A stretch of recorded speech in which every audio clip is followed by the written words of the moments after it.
brought to you by Local Video Magging.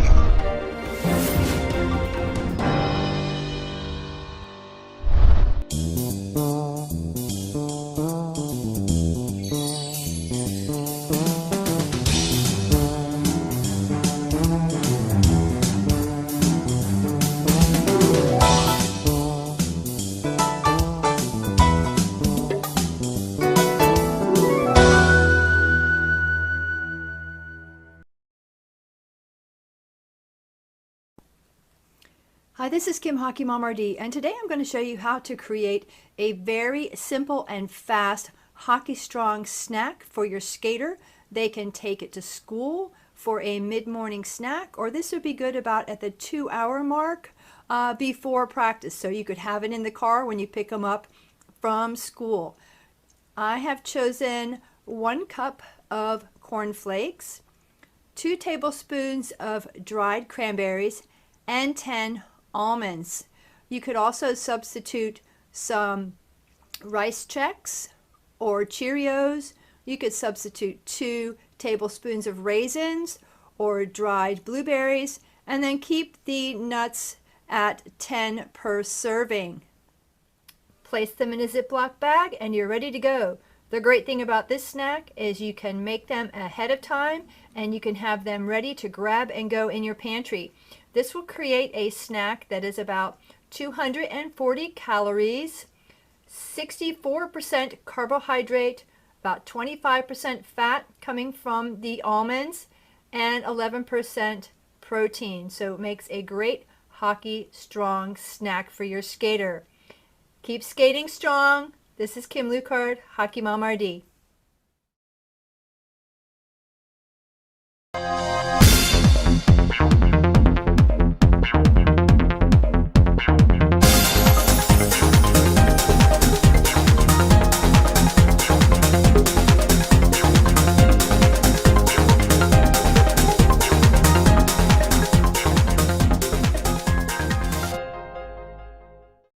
Penalty shot.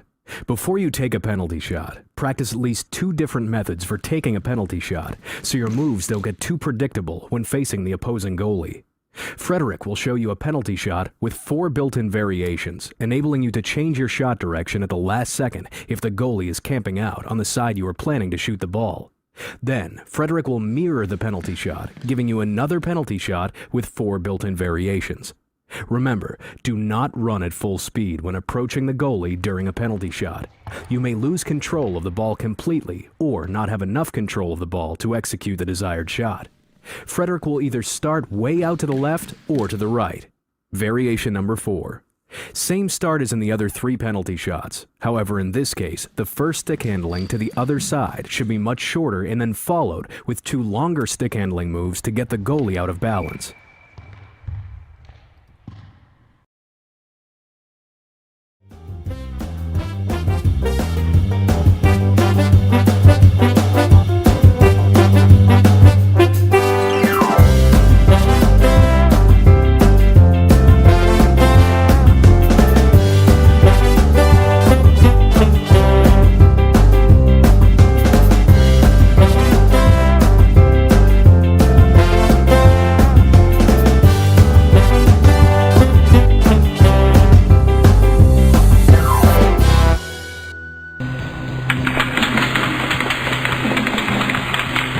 Ultimately, you'll want to handle the ball while also seeing your opponents and open teammates. So, slowly try dribbling while using split vision, sort of looking forward and watching the puck out of the bottom of your eyes. It's okay to check on the ball once in a while, so try looking down for a moment and then looking around. Check the puck and then look from side to side again.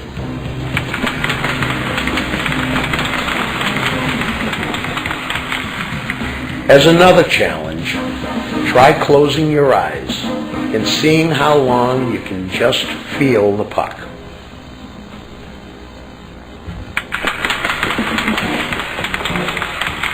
Inflate a small balloon to about the size of a baseball and attempt to keep it bobbing in the air for as long as possible. A little at a time, go nuts, seeing if you can dream up some wild stunts to perform with your stick and that balloon.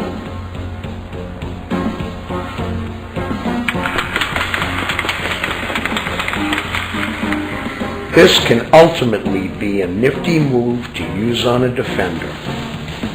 Start by tossing the ball ahead, and then reach over with the toe of the stick blade to catch and pull the ball back.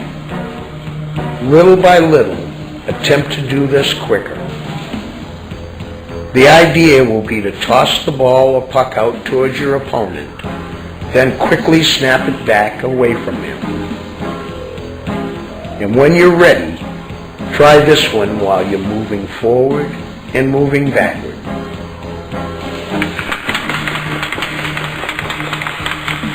This can also be a tricky move. Toss the ball far out towards your backhand side and then catch it. Picture that your opponent makes the mistake of looking down and reaching for it. Then, as in the toe of a pose, quickly yank the ball away and fire towards your forehand side.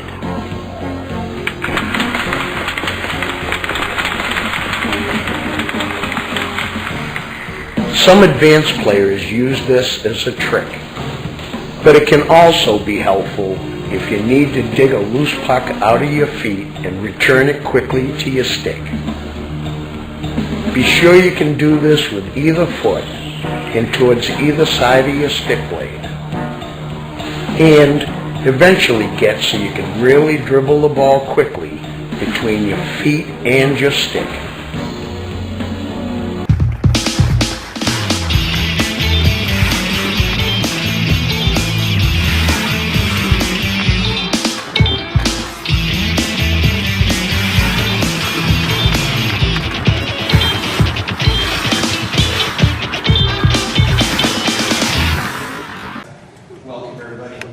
I'm honored and flattered to be here today to present to you. So far, my trip to Slovakia has been very nice. Jan and Pavel and where's my buddy? Is he looking for his pants?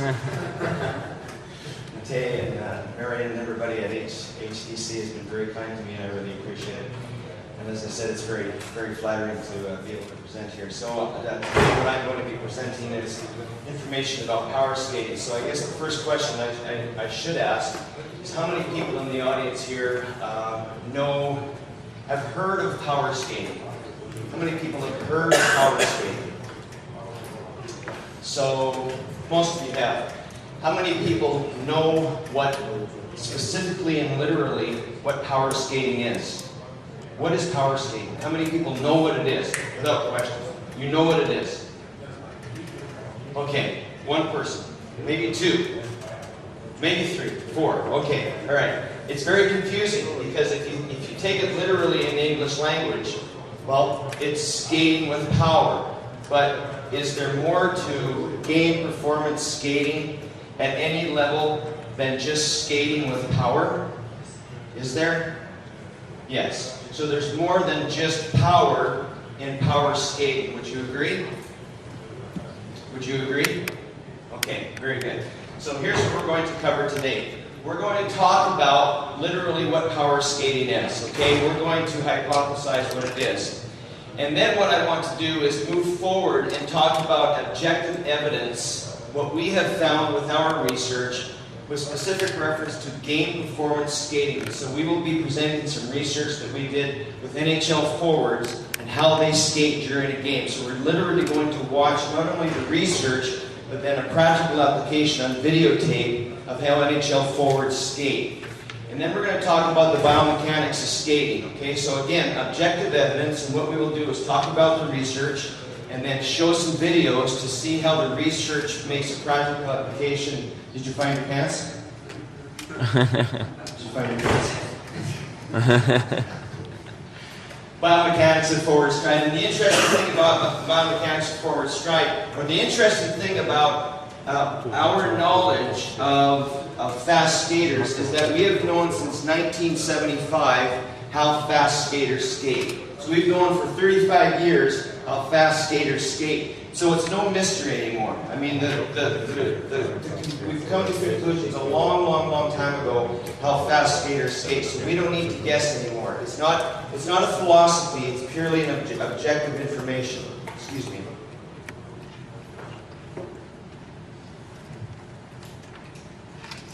Then we're going to talk about arm and shoulder movement. So we're going to be talking about some of the controversial issues surrounding, like, quote-unquote power skating, and the controversial issues about how skating is taught, especially in North America. Seemingly North America, and power skating is a multi-million-dollar business in North America. Anybody with skates, whether they're figure skates, hockey skates, goalie skates, speed skates, can be a power skating instructor. And in fact, they are, whether they're male or female, young or old. Then I'm going to pull up on my computer, and we're going to do a skating analysis. I'm going to show you how I've done a skating analysis with an NHL player to determine how we can improve that player's performance, specific reference to skating, and also specific reference to how the biomechanics, what we know about the biomechanics. Then we're going to talk about some of the drills for performance enhancement, and then we'll come to some conclusions. Okay, so let's talk about power skating. Power skating started with figure skaters. The first power skating instructors were figure skaters. So it has its roots. A lot of the skills and drills and quote-unquote tricks that are used in power skating have come from figure skating. And so, as I said, a lot of these coaches, many skating coaches, use those skills and the drills and tricks that come from power skating. And we saw a lot of tricks yesterday. And the question here, and I mean this objectively, is that do these tricks, do these techniques from speed skating actually enhance the game performance skating of hockey players, of young hockey players, middle hockey players, and elite hockey players? So that's the question I think that we should keep coming back to and keep coming back to. And literally, how do we improve the performance, how do we improve the skating performance of hockey players so that they can skate better during a game? Because ultimately, that's what we want to do, don't we? We want to improve their performance so that they can skate better during a game. Not going down the ice and running on your toes. Not going backwards and running on your toes, because you never do that in a game. We'll talk more about that as it relates to like neuromuscular physiology, because that's really what we are dealing with here. We're dealing with neuromuscular physiology. We're dealing with muscle spindles. We're dealing with Golgi tendon organs as we talk about muscle physiology. We're talking about muscle memory. We're talking about muscle programs or motor programs. Because of figure skating, for some reason, we talk a lot about edge work. So here again, I ask you, what is edge work?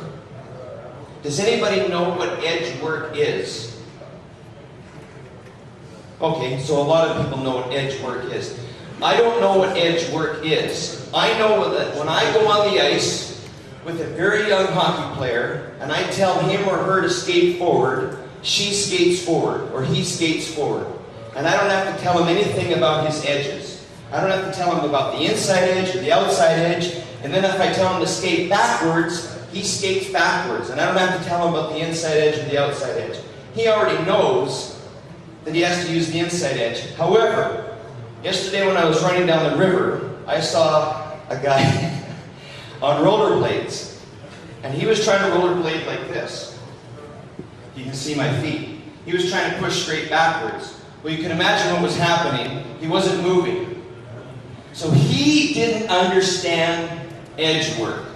But most hockey players know about edge work. Although they can't turn very well, they intuitively know, or they don't even have to be told, that when you turn, you're on the outside edge of one skate and the inside edge of another skate. So I just say kind of rhetorically, I don't really know what edge work is. Now, recently, last 10 to 15 years, a lot of power skating instruction and a lot of instruction for hockey players has come from speed skating. So speed skating techniques are used a lot now as well. So again, the question is, how do figure skating and speed skating techniques relate to improved hockey performance or improved skating performance during the game? So, sounds like we've got a pretty good rapport. All right, so you guys, we sat all day yesterday, and you guys are going to sit, and ladies are going to sit all day today. So would you indulge me and just stand up, pick up your transmitter receivers and just stand up? Would you all stand up, please? If you feel comfortable and if you trust me. But you can trust me because I'm a trained professional. I'm a trained professional.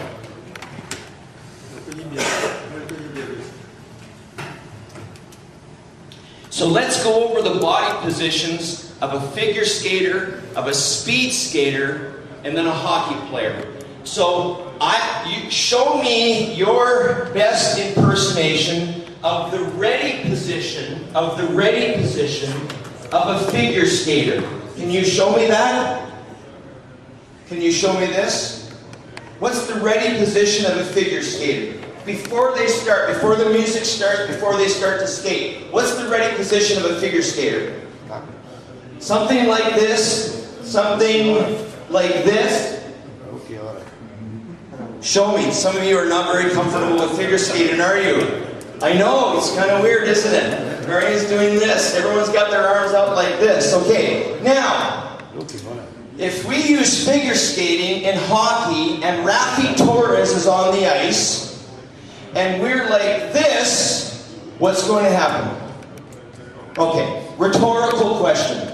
Now, let's show me your best speed skating technique.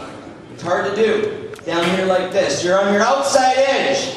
You're here. You don't want to show me? You can't do it? You're too tired? You're too hungover? Down like this.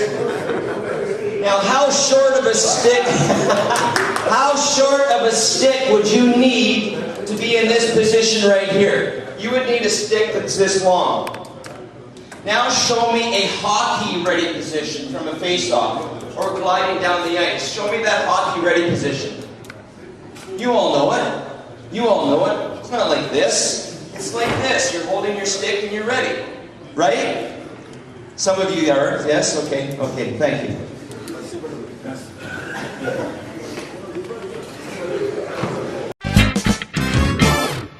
Dennis Chighisola's The Nature of Our Game ranks with other high-level essays, authored by the likes of Gladwell, Percival, and Coyle. It's an in-depth study of our game, it's about the challenges players face in the heat of battle, and it's about the things that influence the way players need to train, both off and on the ice. Get it now, and be well armed to answer almost any question that arises about our game. This has been a local video marketing production. We hope you've enjoyed this, and that you've picked up a number of great hockey tips. Please do tell some friends about these shows, and let the contributing coaches know how much you appreciate them.